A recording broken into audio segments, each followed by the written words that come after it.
Pwani Habari ni chaneli yako inayokupa habari moto zilizojiri hapa Pwani na kwingineko. Kaa nasi. Kwa kweli tulikuwa pamoja katika hatua hizi za kujitafutia riziki za halali, lakini bahati mbaya na muda wake tayari umefika, ndio imetokezea kama hili ambalo limetokezea.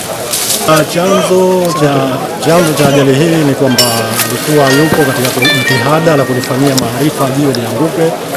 Kwa hiyo katika jitihada zake za kulifukulia yako iko chini katika mvungu, ndio jiwe limeanguka kabla ya bila kutegemea vile ambavyo alitegemea kwamba lianguke. Nipo hapa katika eneo hili la Kware hii ya Kibaridi katika tukio ambalo limetokea muda si mrefu. Ni tukio ambalo ni la kusikitisha kidogo. Baada ya mfanyakazi mmoja ambaye kwa ni mchimbaji jiwe maarufu Bwana Juma Suleiman kupata mtihani wa kukatikiwa na mwamba wa jiwe. Na kama unavyojionea pale kwamba tupo katika jitihada za kuhakikisha kwamba tunatafuta mwili wake, kwa sababu jiwe ni kubwa, na bila kupata gari ambayo itakuja kuondosha jiwe hili, basi itakuwa kidogo ni ngumu kupata mwili wake.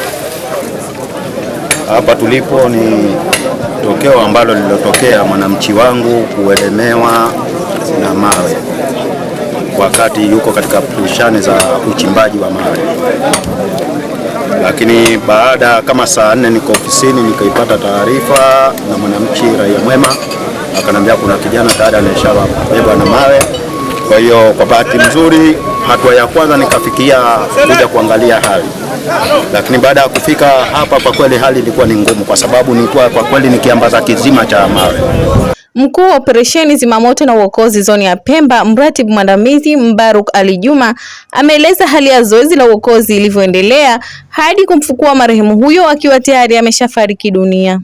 Majira ya saa 4:30 tulipata taarifa kwamba kuna mtu kanamiwa na fusi eneo la Pujini. Tumefika eneo la tukio na kukutia mtu huyo bado yuko chini ya fusi hilo. Hapo taratibu zinaendelea ni za uokozi, lakini kulingana na pande kubwa la ardhi limekatika na limemlalia, ilibidi tupate msaada wa Staveta. Ilibidi tufanye tutafute msaada kutoka kwa wenzetu watu wa mawasiliano. Tumechukua muda kwa lingana na magari yenyewe yalikuwa na kwenye pilika nyingine za kikazi, lakini hata hivyo yamefika eneo la tukio na taratibu zilizoendelea hapo ni za uokozi. Tumefanikiwa kutoa mwili huo, lakini kwa uthibitisho wa daktari ni kwamba alikuwa ameshafariki. Bahati nzuri hapa nyuma mwenzetu afisa mdhamini ofisi ya makamu wa kwanza rais alikuja katika eneo hili na kutoa tahadhari katika tukio hili, lakini pia kusitisha hatua hizi za uchimbaji wa mawe katika eneo hili. Lakini kwa bahati mbaya mwenzetu ameendelea na hatua hii na hatimaye leo tumepoteza maisha. Kwanza nichukue fursa hii kuwapa pole ndugu na jamaa, kwa sababu msiba umeandikwa na wajibu kupokea, kikubwa na kusema inna lillahi wa inna ilaihi rajiun. Lakini la pili, bado tuendelee kuwasihi wananchi, utaratibu huu wa uchimbaji wa mawe hauendani kitaratibu za kimazingira, lakini pia imekuwa ni chachu ya kusababisha maafa na kupoteza wananchi wetu. Msingi tufuate taratibu zote tunazoelekezwa na serikali, na kama kuna utaratibu wa uchimbaji wa mawe tutapewa utaratibu kupitia wizara husika, ikiwemo Wizara ya Maji, Nishati na Madini.